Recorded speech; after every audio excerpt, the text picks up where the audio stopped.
So this is Kevin Tanner here, gonna give you just a quick tutorial about how I'm going through and painting the 501st clone troopers from the Micro Galaxy Squadron. So I'm not an expert at this at all, but this is just a way I figured out how to do it just to make it pretty simple. So the first thing I'll do is just take this matte black air primer, and I'm just gonna go ahead and paint the whole figure. So this is a pretty diluted or watery form of paint, so it goes on pretty easily and it comes off really easily as well. So I'm just gonna go ahead and paint it on here, and the good thing about it being more liquidy is that it just kind of fills in a lot of the parts on him where he's got little like crevices and lines. So I'm actually going to do just a little bit more paint here. And I could essentially just pour this thing right on top of him if I wanted.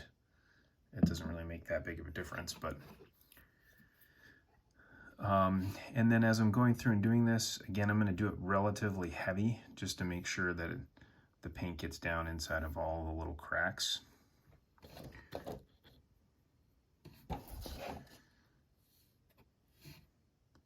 And you can see it's starting to fill in on his face guard, on the back. There's just tons of detail on these figures. It's pretty amazing. Again, just applying pretty liberally. Don't really care because I'm going to clean it all up here in a minute.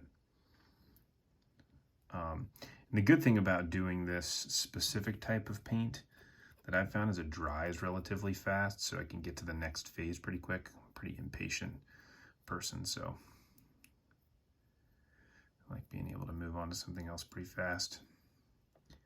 Now I have, with some of the other figures, highlighted some of the black parts around their the elbows and the knees.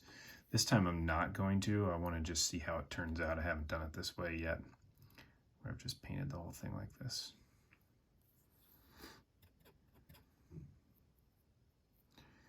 But there's tons of detail in on the feet as well.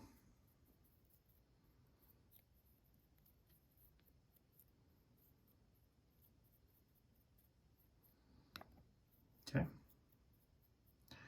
there we go. Pretty much painted all the way around. Okay, looks pretty good. So now I'm going to go ahead and wait until it dries a little bit, and then I will show you the next step.